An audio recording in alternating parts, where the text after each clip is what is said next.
Salut Teddy. Bonjour Steven.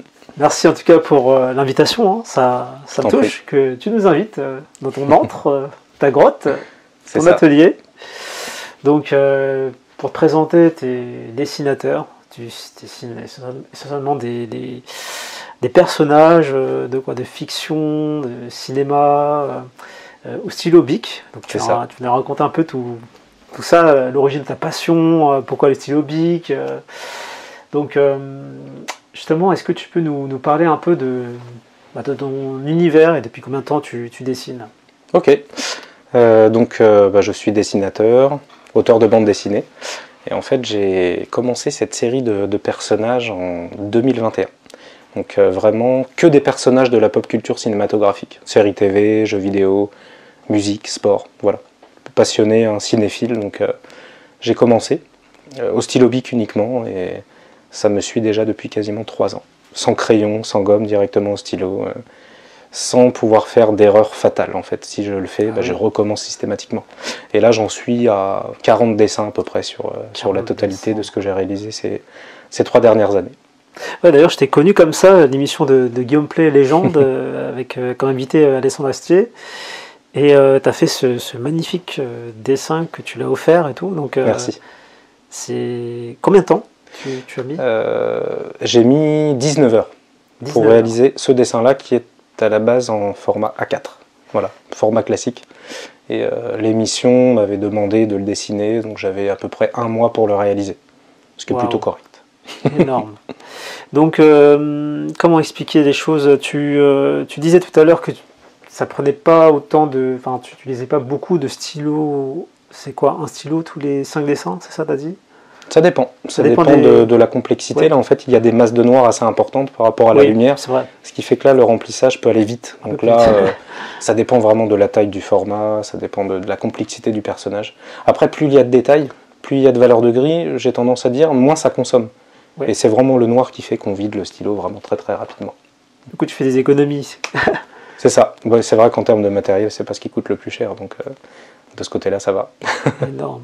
Et donc, comment tu recherches les personnages? Qu'est-ce qui t'intéresse chez eux? C'est quoi tes critères de sélection?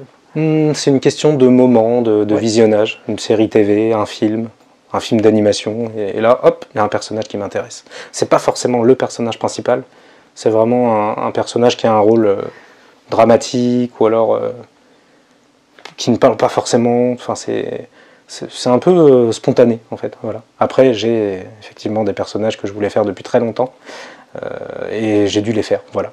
Donc je choisis en général. C'est pas de l'improvisation. Je cible ce que je veux faire. Et comment tu as appris à dessiner justement? Tu as pris des cours, autodidacte?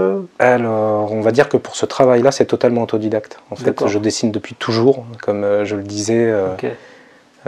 Quand on est enfant, on est à l'école, en fait, on nous met des crayons dans la main, on dessine. J'ai tout simplement jamais arrêté. Toi, peut-être que tu as arrêté, ou tu as continué, mais... J'étais comme toi, je dessinais.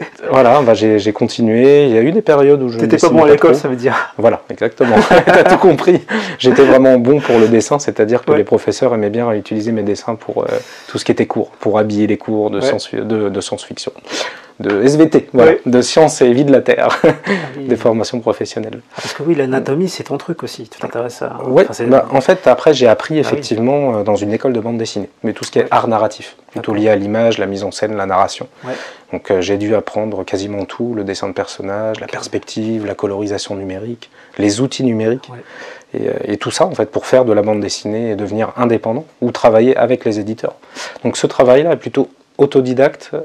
C'est un retour aux sources par rapport à des choses que j'aimais faire. Je recopiais des Dragon Ball, le Club Dorothée, Olive et Tom, voilà, les mangas. Quoi. Je refaisais des pages entières, des personnages, je les dessinais tous. Donc j'ai toujours adoré faire ça. Donc pourquoi m'en passer? Pourquoi arrêter? J'ai repris simplement il y a 3 ans. J'aurais pu m'y mettre beaucoup plus tôt. Voilà.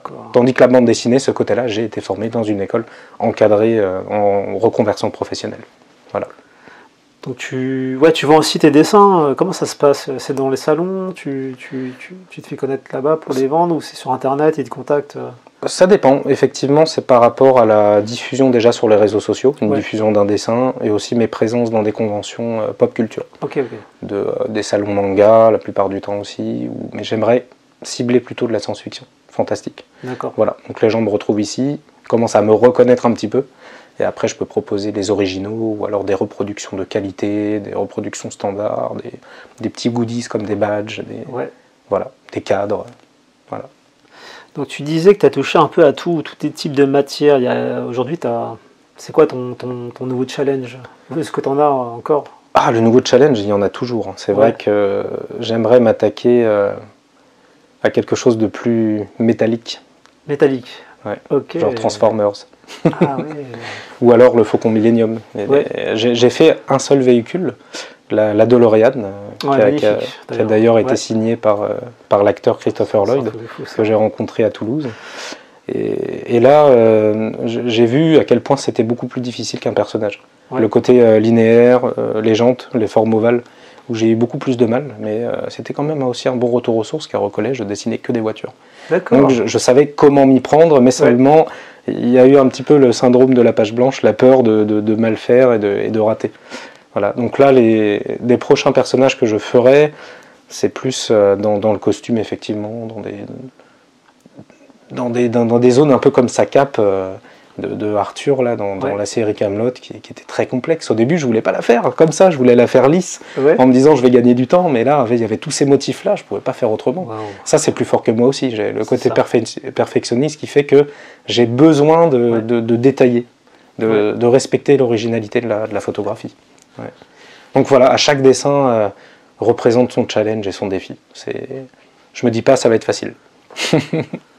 Moi, tu vois, c'est vrai que le visage, tu commences par le visage, hein. Enfin, tu fais la silhouette, et puis après, c'est le visage. C'est ça. Si pour toi, le visage est raté, tout est raté, quoi. Exactement, c'est le plus important. L'alignement des yeux, le rapport de largeur du visage, l'émotion, la ressemblance. Si ça ressemble pas à Alexandre Astier, c'est pas la peine.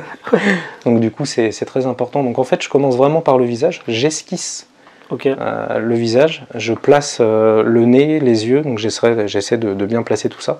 Et ensuite, après, je commence à ombrer. Je fais le visage entièrement. La chevelure, la barbe, et le volume, la lumière. Et une fois que ça c'est fait, c'est calé, c'est validé. Après, je passe à la suite. Donc là, je contourne la cape. Donc j'essaie c'est du contour, c'est de la silhouette en fait. Et parfois, il y a des erreurs, mais c'est pas grave. Tant qu'on reconnaît le personnage, les petits écarts de quelques millimètres ou même un centimètre, c'est pas très grave. Ça dépend vraiment du détail. S'il y a un écart trop important entre les deux yeux, là, je peux recommencer. Et ça m'est arrivé à plusieurs reprises. De passer 5 heures, 10 heures sur un dessin, et poubelle, on refait. Donc là, tout à l'heure, tu nous as montré les dessins où tu dessinais de la main gauche, parce que tu es droitier. T'es arrivé à un accident, c'est ça? Oui, en dessinant le Jack Sparrow, qui m'a pris 117 heures,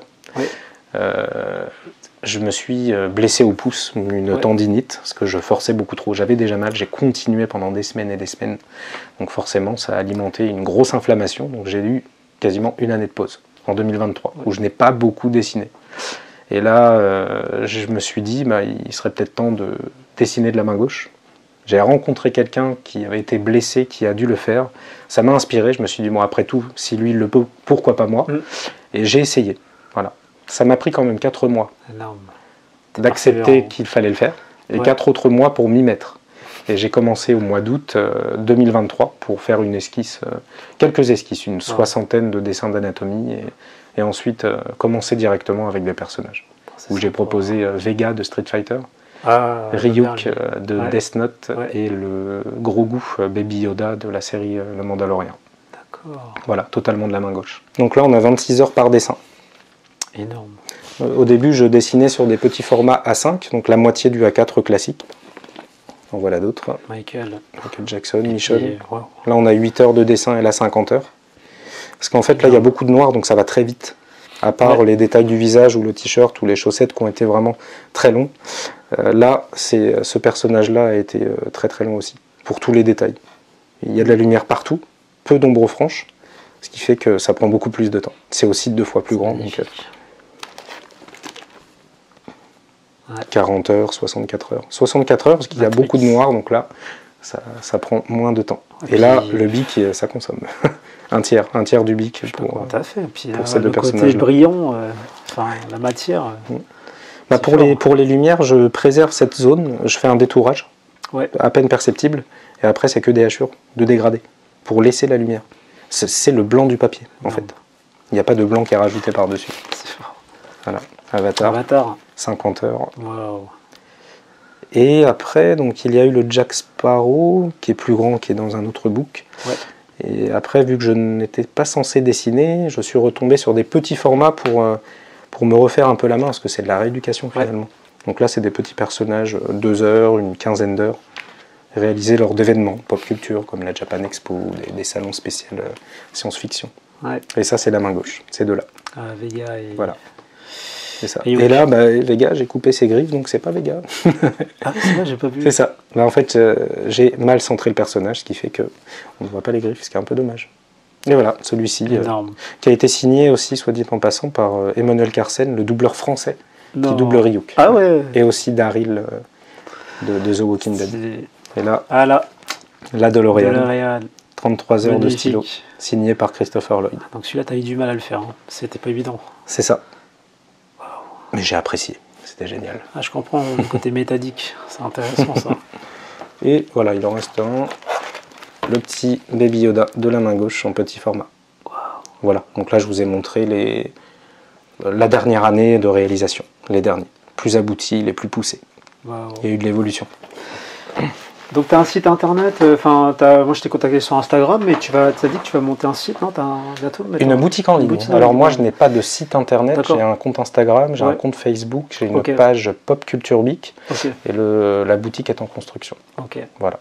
Mais tous les dessins sont visibles sur Instagram par exemple, qui représente le réseau social le plus important pour moi, là où je mets quasiment tout, mes déplacements, mes nouvelles réalisations. Et en story, un dessin en cours par exemple. Je voulais voir celui que je suis en train de faire. Vas-y, allez. Alors, pour la petite anecdote, vendredi matin, je corrigeais des partiels de perspective en école de bande dessinée. Donc j'ai dû m'occuper, parce que je n'avais pas de réseau dans la salle. Voilà. Donc voilà comment je procède. J'ai mon stylo. J'ai commencé par le visage, donc le masque de Scream, du Ghostface, et après quelques contours pour essayer d'avoir quand même la silhouette du personnage. J'ai pas totalement terminé le tracé, mais c'est suffisant. Et là j'ai commencé à détailler un petit peu. J'adore voir les débuts là, comme ça. Il y a 2 heures de dessin là pour l'instant dessus. Est-ce que tu pourrais la rapprocher un peu de la caméra? Bien sûr. On voit? Ouais, bon, attends. Super, moi. Ok. Énorme. Là c'est en exclusivité. Wow. Combien de temps tu penses que tu vas finir beaucoup de noir, dédrapé un petit peu comme le professeur Rogue de Harry Potter, qui m'avait pris beaucoup de temps, mais là, 2 ans plus tard, moi je pense peut-être une vingtaine d'heures à peine. Une vingtaine d'heures. Ouais. Wow. C'est quand même un plan épaule, un plan serré. Ouais. Donc ça réduit le temps. Ouais. Ça dépend. Plus les détails sont gros, plus ils sont aussi longs à travailler. Tu m'auras une photo quand ça sera fini? Avec plaisir. Ah, tu la posteras, j'imagine, sur Instagram. C'est ça. Aussi. Wow. Je te l'enverrai en priorité. Merci beaucoup, Teddy. Est-ce que tu as un message justement pour la jeunesse, les jeunes qui veulent se lancer comme toi? Oui. Moi, en fait, je suis originaire du domaine industriel. Je n'ai pas tout le temps fait que du dessin. J'ai fait 10 ans d'intérim dans des missions diverses. J'ai été mécanicien automobile, j'ai travaillé en fonderie. J'ai même essayé les pompiers de Paris en 2008, dans le 94, au groupement formation instruction de Villeneuve-Saint-Georges. Ouais. Et puis j'ai essayé tout un tas de choses, voilà. Puis ça ne me convenait pas, donc j'ai fini par me lancer véritablement dans le dessin, oser faire quelque chose. Ouais. Et voilà, la persévérance en fait, il faut persévérer, se dire que c'est possible et essayer de réunir les conditions pour pouvoir avoir accès à de telles formations et aussi l'état d'esprit. Il faut être motivé et persévérant. Mais bon, c'est possible. Voilà. Donc ne lâchez rien. Allez-y. Soyez motivés, continuez, défoncez les portes. Voilà. Pour finir, je dis toujours ça, mais est-ce qu'il y a des personnes que tu aimerais remercier qui ont fait de toi ce que tu es? Mes parents. Ouais.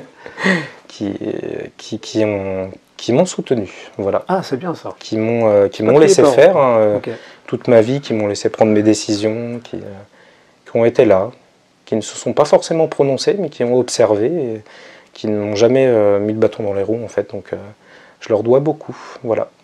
et aussi à la mère de ma fille qui m'a beaucoup soutenu. Ouais. On va dire cette dernière décennie et qui sans elle, ça n'aurait pas été possible d'en arriver là. Voilà. C'est l'apanage de la participation de beaucoup de personnes, notamment l'école de bande dessinée à qui je dois tout sur la technique de dessin, parce que tout ce que je mets là, c'est quand même cette expérience aussi de tout ce que j'ai réappris, parce que quand on rentre dans une école, il faut déconstruire par rapport à tout ce qu'on a appris et faire autrement en fait. Parfois on a de mauvaises habitudes, donc voilà, je remercie cette école qui m'a bien formé, puis tous les amis, toutes les rencontres, l'émission Légende aussi par exemple, là, qui m'a permis d'avoir l'opportunité de rencontrer Alexandre Astier, de lui offrir un dessin, voilà. Il était super content en fait, voilà. Wow. C'est ça, et puis que tu sois là aujourd'hui, c'est grâce à tout ça, donc je te dis merci aussi de m'accorder cette interview. Merci beaucoup Teddy, voilà. pour tout ce que tu fais aussi, et puis voilà, comme je dis toujours, l'aventure continue.